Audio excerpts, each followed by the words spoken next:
നിങ്ങൾ ആലോചിച്ച് നോക്കൂ, നബി സല്ലല്ലാഹു അലൈഹി വസല്ലം തങ്ങൾ ഇടപെട്ടാൽ തീരാത്ത എന്ത് പ്രശ്ന ലോകത്തുള്ളത്? തങ്ങൾ ഇടപെടണമെങ്കിൽ എല്ലാവരുടെയും വിഷയത്തിൽ കയറി ഇടപെടുവോ?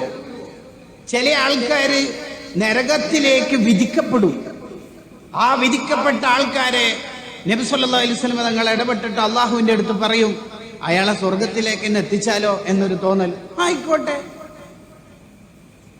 അതാ ഹാഫിള് സുയൂത്തി റഹിമഹുല്ലാഹ് പറഞ്ഞത്, സ്വർഗം ശരിക്കും അള്ളാന്റെ റസൂലിന് അള്ളാഹ് കൊടുത്തു. വേണ്ട വെച്ച സ്ക്വയർ ഫീറ്റ് ആയിരിക്കാന്ന് വെച്ചാൽ എത്രന്ന് വെച്ചാൽ കൊടുത്തോളി നബിയെ എന്നതാണ് കണക്ക്. അപ്പൊ നമുക്ക് എങ്ങനെയെങ്കിലും അവിടത്തേക്ക് ഒരു വിസ്വാലം ഉണ്ടാക്കിയെടുക്കണം. മക്കം ഫതഹിന്റെ അന്ന് നിങ്ങൾ കേട്ടിട്ടില്ലേ? മദീനത്തുനിന്ന് സ്വഹാബത്തും നബി സല്ലല്ലാഹു അലൈഹി വസല്ലം തങ്ങൾ വരുമ്പം തന്നെ മക്കത്തുള്ള ആൾക്കാർക്ക് പേടിയുണ്ടായിരുന്നു. കാരണം പണ്ടേത്തതിന് പ്രതികാരം ചെയ്തേക്കുമോ എന്നൊരു പേടി. അപ്പോഴാ ഖുർആൻ ആയത്തിറക്കണത്, വമൻ ദഖലഹു കാന ആമിന, കഅബന്റെ ഉള്ളിൽ കയറിയാൽ ഒരു പേടിക്കേണ്ട.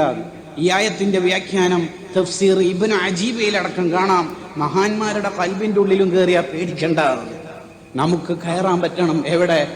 മുത്തുനബി സല്ലല്ലാഹു അലൈഹി വസല്ലം തങ്ങളുടെ ഹൃദയത്തിൽ.